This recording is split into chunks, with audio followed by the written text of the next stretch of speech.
visitTemples.com அப்படிங்கிறது கோயில்களை பற்றிய ஒரு வெப்சைட் வலைதளமாகும். இன்னைக்கு இந்த visitTemples.com மூலியமா நம்ம சென்னை கொரட்டூர்ல விஆர் நகர், அதாவது வெங்கட்ராமன் நகர்ல இருக்கிற ஸ்ரீ வழித்துணை விநாயகர் கோயிலை பத்தி தெரிஞ்சுக்க போறோம். இந்த வழித்துணை விநாயகர் கோவில் வந்து கொரட்டூர் பஸ் ஸ்டாண்ட் பக்கத்திலே அமைஞ்சிருக்கு. இது வந்து கொரட்டூர் பஸ் ஸ்டாண்ட்ல உள்ள ஆட்டோ ஓட்டுநர்கள் சங்கத்தால கட்டப்பட்ட கோயிலாகும்.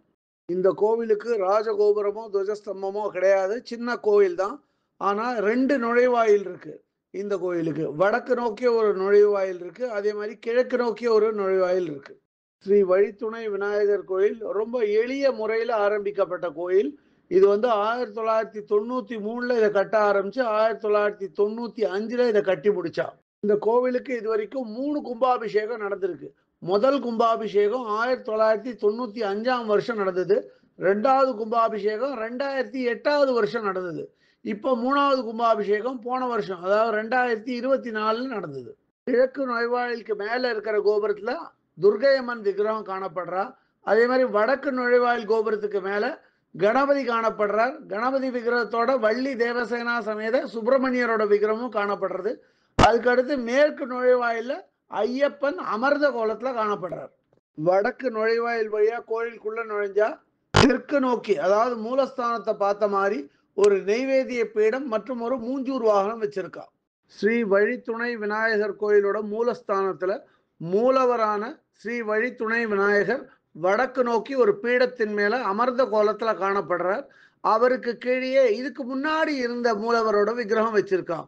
அந்த விக்கிரகம் வந்து ஒரு தாமரை மலர் மேல அமர்ந்த கோலத்துல காணப்படுறார்.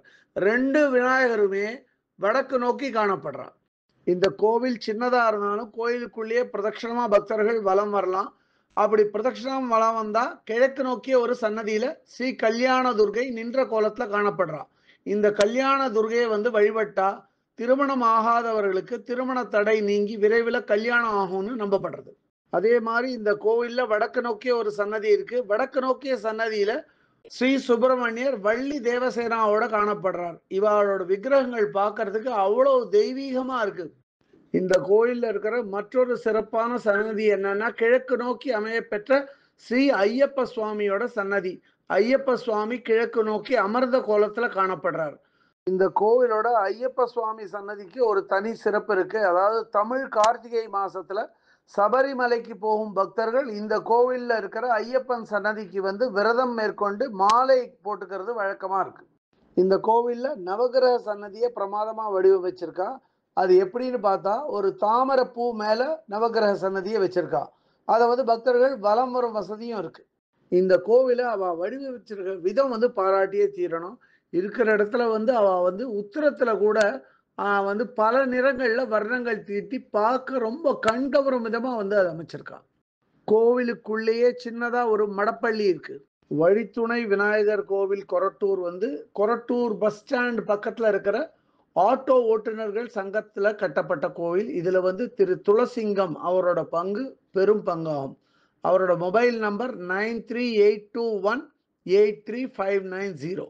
இந்த கோவிலோட பூஜை விசேஷங்களை கவனிச்சுன்னு வரும் அர்ச்சகரோட பேரு சுந்தர கணேச குருக்கள். அவரோட மொபைல் நம்பர் 9952994616. திரு துளசிங்கம் மற்றும் சுந்தர கணேச குருக்களுக்கு நமது நன்றி கலந்த வணக்கங்கள். இந்த கோயிலை பற்றிய இதர விவரங்கள் வேணும் அப்படின்னா www.visittemples.com அப்படிங்கிற வெப்சைட்டுக்கு போயிட்டு இந்த கோயிலை பற்றிய எல்லா விவரங்களையும் ஆங்கிலத்தில் வந்து படிக்கலாம். இல்லை பிற பாஷைகளில் வேணும்னா அதுலேயே மொழிபெயர்க்கிற வசதியும் இருக்குது. அப்படியே மொழிபெயர்த்து அவாவா பாஷைக்கு தகுந்த மாதிரி படிச்சுக்கலாம். அதை இதுவரை இந்த காணொலியை கண்டும் கேட்டும் மகிழ்ந்த பக்தர்களுக்கு visitTemples.com சார்பாக ராகவாச்சாரியின் நன்றிகள்.